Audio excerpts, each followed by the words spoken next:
নমস্কাৰ বন্ধু বান্ধৱীসকল, welcome to my YouTube channel job in Assam. আপোনালোকে 12 পাছ কৰি গভৰ্ণমেণ্ট জব বিচাৰিছে নেকি? SSB হেড কনষ্টেবল ৰিক্ৰুইটমেণ্ট 2026 ঘোষণা হৈছে আৰু মুঠ 231টা পদ খালী আছে। এই ৰিক্ৰুইটমেণ্টটো হৈছে SSB হেড কনষ্টেবল পদৰ বাবে টোটেল ভেকেঞ্চি 233টা। পোষ্ট ৱাইজ ভেকেঞ্চিসমূহ হৈছে কমিউনিকেশ্যনৰ কাৰণে 197টা, ইলেক্ট্ৰিচিয়ানৰ কাৰণে 29টা, ষ্টেৱাৰ্ডৰ কাৰণে 2টা, ভেটেনাৰীৰ কাৰণে 5টা আৰু দৰমহা 25,500 পৰা 81,100 পাৰ মান্থ। আৰু কমিউনিকেশ্যন পোষ্টৰ বাবে 12 ছায়েন্সত পঢ়া হ'ব লাগিব অথবা ইলেক্ট্ৰনিক্স বা IT ডিপ্ল'মা লাগিব। ইলেক্ট্ৰিচিয়ান পদৰ বাবে মেট্ৰিক পাছ লাগিব আৰু প্লাছ ITI বা এক্সপেৰিমেণ্টছ লাগিব। আৰু অনলাইন এপ্লাই 21 মাৰ্চৰ পৰা ষ্টাৰ্ট হ'ব আৰু লাষ্ট ডেট 20 এপ্ৰিল 2026। আৰু জেনেৰেল OBC EWSৰ কাৰণে এপ্লিকেশ্যন ফিজ 100 টকা। SC ST ফিমেলৰ কাৰণে কোনো ধৰণৰ এপ্লিকেশ্যন ফিজ নাই। যদি আপুনি ইণ্টাৰেষ্টেড আৰু ইলিজিবল হয় তেনেহ'লে এপ্লাই কৰিব পাৰে। পদ হেড কনষ্টেবল আৰু মুঠ পদ 233টা। কেটেগৰী ৱাইজ ভেকেঞ্চি জেনেৰেলৰ কাৰণে 105টা, SCৰ কাৰণে 27টা, STৰ কাৰণে 19টা, OBCৰ কাৰণে 62টা, EWSৰ কাৰণে 20টা।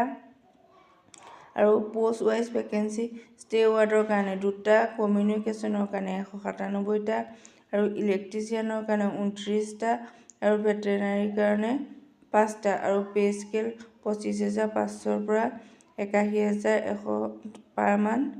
আৰু এজ লিমিট ষ্টেৱাৰ্ড, ভেটেনাৰী, কমিউনিকেশ্যনৰ কাৰণে 18 পৰা 27 বছৰৰ ভিতৰত হ'ব লাগিব। ইলেক্ট্ৰিচিয়ানৰ কাৰণে 18 পৰা 25 বছৰৰ ভিতৰত হ'ব লাগিব। এজ ৰিলেক্সেশ্যন OBCৰ কাৰণে 3 years, SC STৰ কাৰণে 5 years। আৰু এডুকেশ্যনেল কোৱালিফিকেশ্যন ষ্টেৱাৰ্ডৰ কাৰণে 12 পাছ কৰা হ'ব লাগিব আৰু minimum 2 years kitchen and catering experiments থাকিব লাগিব, ৱৰ্ক এক্সপেৰিমেণ্টছ।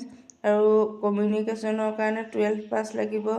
ছায়েন্সত পঢ়া হ'ব লাগিব, ফিজিক্স, কেমেষ্ট্ৰি এণ্ড মেথমেটিক্স লোৱা থাকিব লাগিব আৰু 3 years ডিপ্ল'মা ইন ইলেক্ট্ৰনিক্স থাকিব লাগিব। আৰু ইলেক্ট্ৰিচিয়ান পদৰ কাৰণে মেট্ৰিক পাছ কৰা হ'ব লাগিব আৰু 2 years এক্সপেৰিমেণ্টছ থাকিব লাগিব। আৰু ITI বা ভকেশ্যনেল এক্সপেৰিমেণ্টছ 2 years থাকিলেও হ'ব আৰু 2 year ডিপ্ল'মা চাৰ্টিফিকেট থাকিব লাগিব ITIৰ পৰা। আৰু ভেটেনাৰীৰ কাৰণে 12 ছায়েন্সত পাছ কৰা হ'ব লাগিব আৰু বায়'লজি মেইন ছাবজেক্ট হিচাপে লোৱা থাকিব লাগিব আৰু 2 year diploma in veterinary and livestock development বা ভেটেনাৰী ষ্টক এছিষ্টেণ্ট কোৰ্ছ বা এনিমেল হাজবেণ্ডেৰী কোৰ্ছত যিকোনো চেণ্ট্ৰেল বা ষ্টেট গভৰ্ণমেণ্টৰ পৰা পাছ কৰা হ'ব লাগিব। আৰু এপ্লিকেশ্যন ফিজ জেনেৰেল OBC EWSৰ কাৰণে 100 টকা, SC ST ফিমেলৰ কাৰণে কোনো ধৰণৰ এপ্লিকেশ্যন ফিজ নাই। আৰু এপ্লাই কৰিবৰ কাৰণে কি কৰিব লাগিব সেইটো দিয়া আছে। প্ৰথমে ইম্পৰ্টেণ্ট ৱেব লিংক ছেকশ্যনত যাব লাগিব। তাৰপিছত অনলাইন এপ্লিকেশ্যন ফৰ্মত ক্লিক কৰিব লাগিব।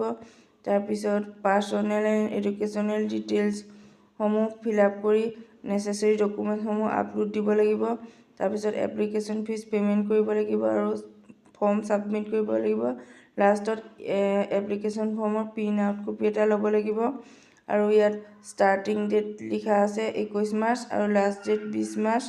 আৰু যদিহে ভিডিঅ'টো চাই ভাল পালে তেনেহ'লে ছাবস্ক্ৰাইব কৰি দিব মোৰ চেনেলটো।